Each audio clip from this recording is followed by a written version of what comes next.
Hey, good morning, everyone. All right, there's a lot more people than I anticipated. A little nervous. Any friendly faces in the audience? Anyone I know? Oh, yeah, Terry is here. Hey, Terry, how you doing?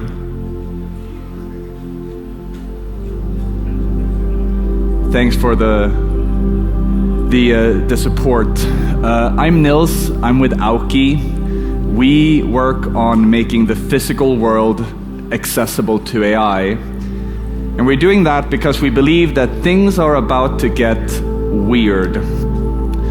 Over the next 10 to 20 years, I believe quite strongly that civilization will grow to over 100 billion productive economic participants. Most of them will be AI. And as a result of this huge growth, I believe that we're going to see the world economy grow by maybe as much as 10x in the next 20 years. In fact, I think that might be a little bit conservative. For those of you that don't know, over the last 20 years, the world economy already grew by 3x. I was born almost 40 years ago, and the world economy has grown 10x since I was born.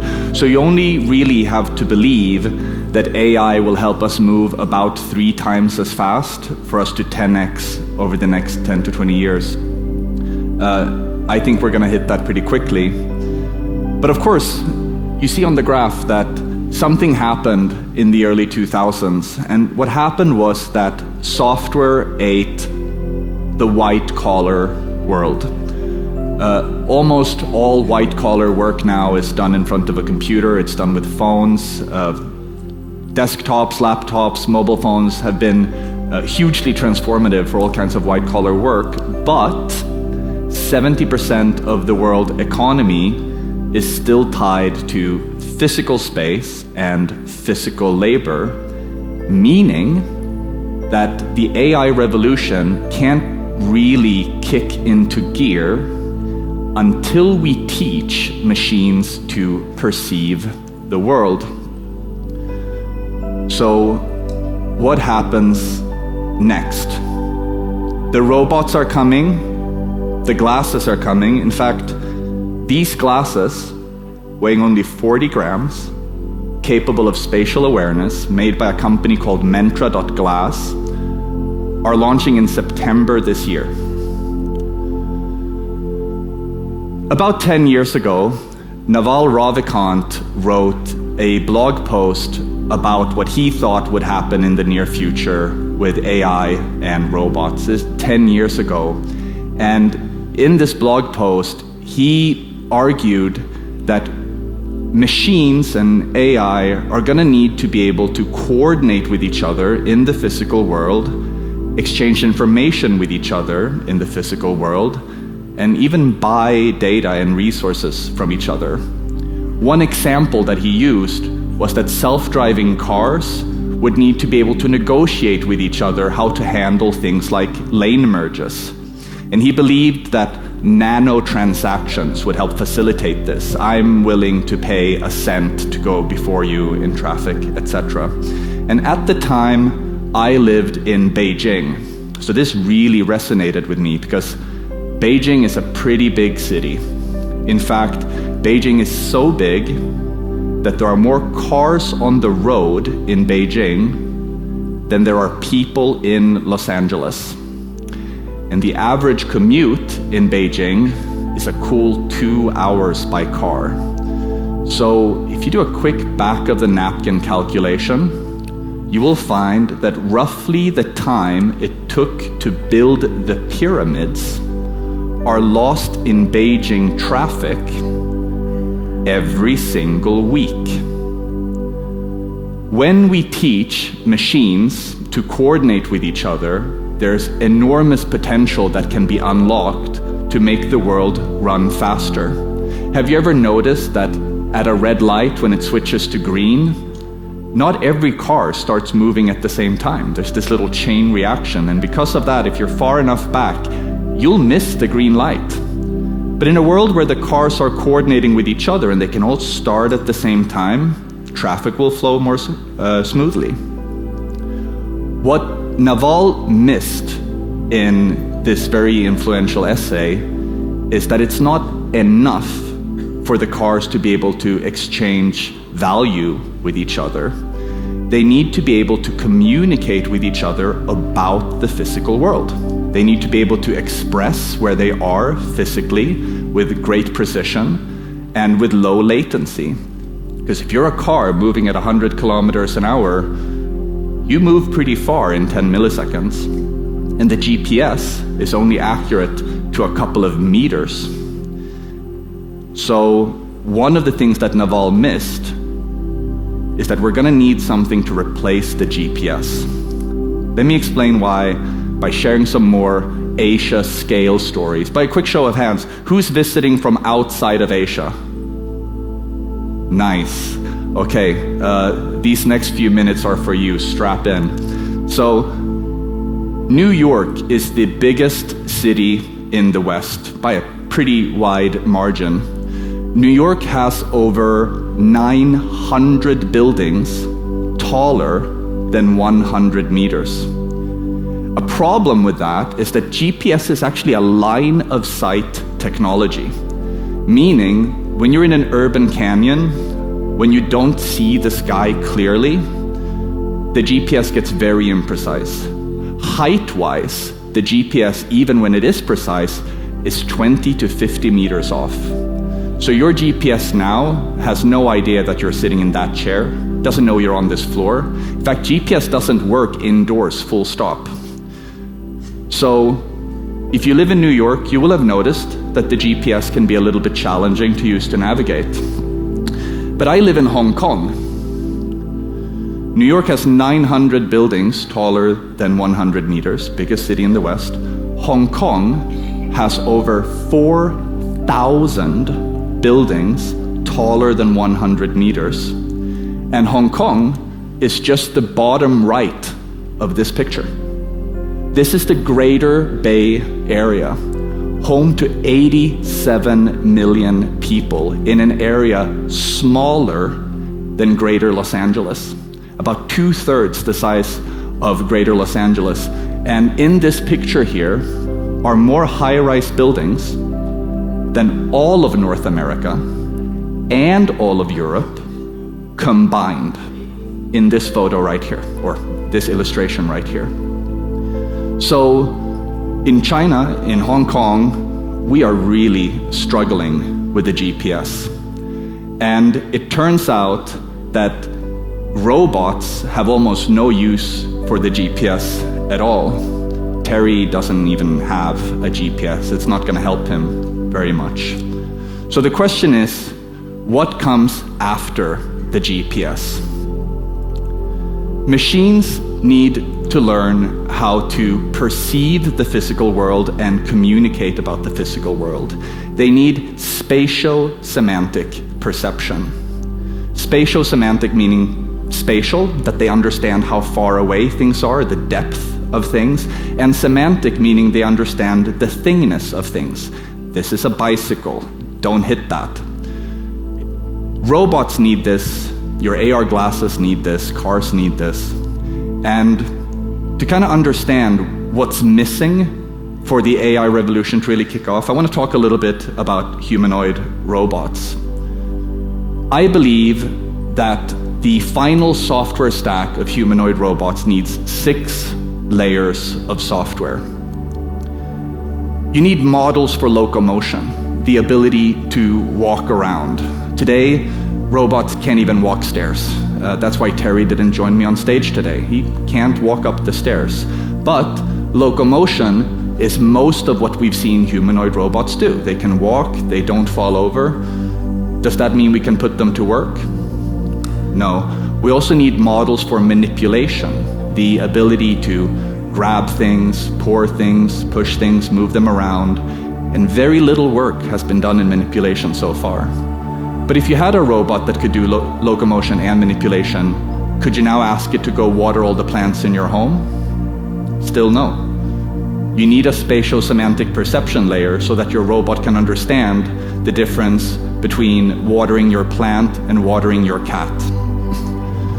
And you don't want the robot to just be bouncing around your apartment looking for plants. It needs to have a map of your apartment and know where the plants are.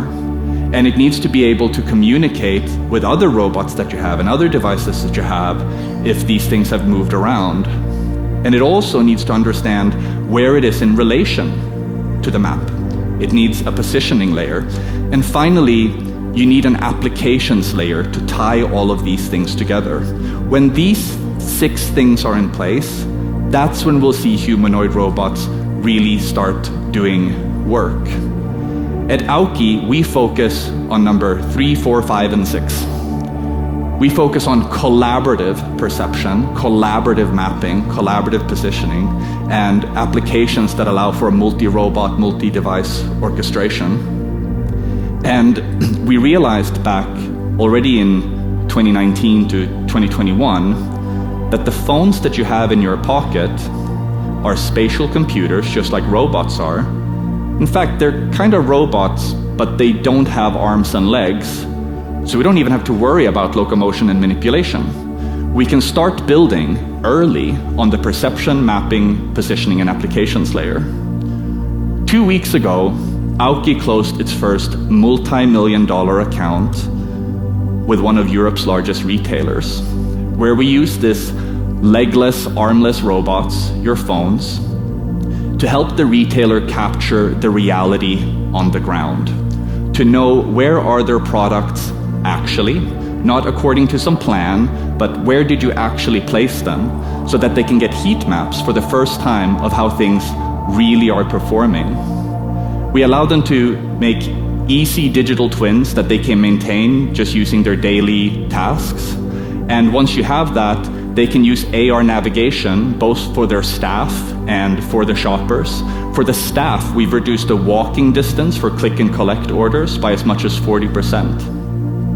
And this is possible because we have taught multiple devices, multiple phones, to collaboratively create an understanding of the space.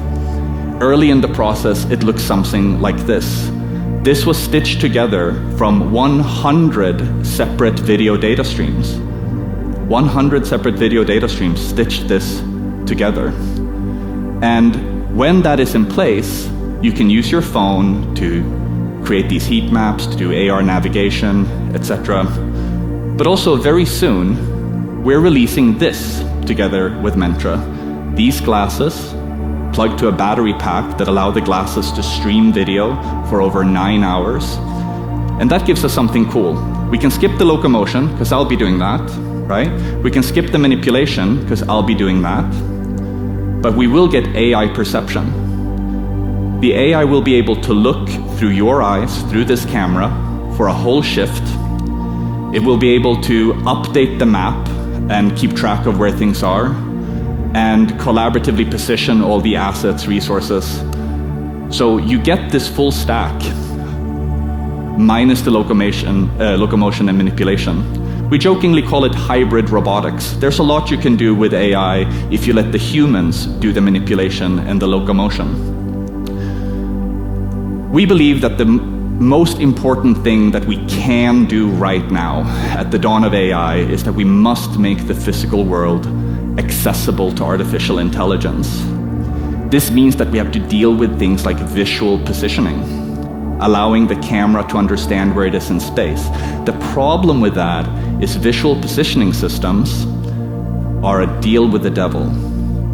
Because what they do is they take what you're looking at and they compare it to a model of the world to find out where you are, which means you're quite literally telling the visual positioning system what it is you are looking at all times.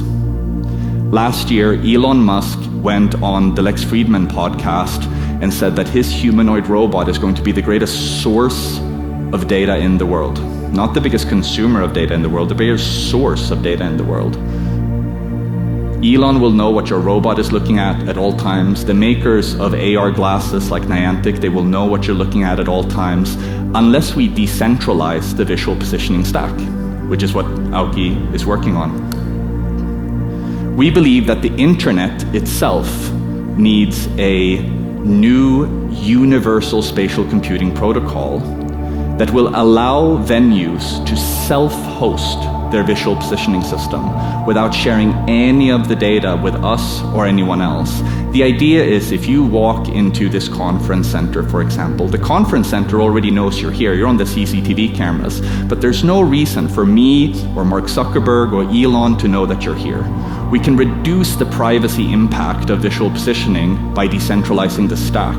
Instead of making one big map of the world, like Niantic and Google and Tesla are trying to do, we allow each venue to make its own map, its own hyper-local reality, and we create a protocol that permissionlessly allows devices to visit and borrow that map, even contribute to the map, and be rewarded for it. Sensing and mapping as a service. This is called decentralized physical infrastructure networks. The idea that the physical infrastructure necessary for this kind of spatial computing is not placed in one big cloud somewhere. It's hosted with the different venues that you visit. You can see it live at our booth just outside. We're demoing a lot of cool things today. And we believe that DeepIn will essentially become the decentralized nervous system of AI. It's how AI will be able to perceive the world, know what's happening, and reason with each other to kind of fulfill Naval's vision of robots communicating with each other. DeepIn allows us to deploy civilization-scale infrastructure that is funded, owned, and operated by the people themselves. We believe that DeepIn is a software upgrade for capitalism itself that allows us to get rid of the pernicious surveillance capitalism that gave us the moral depravity, honestly, of the surveillance that comes with Instagram and TikTok and Facebook. So, I only have about a minute left, and I want to use the last minute to practice my Chinese homework, but come to our booth and chat with us about what happens next. Will you guys humor me for a 1-minute pitch in Mandarin? All right.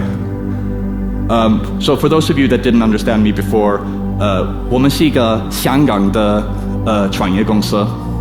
我们公司的目标是让 AI 和机器人理解现实3D 空间，因为今天 AI 最大的问题是他们无法理解我们最具生产力的地方。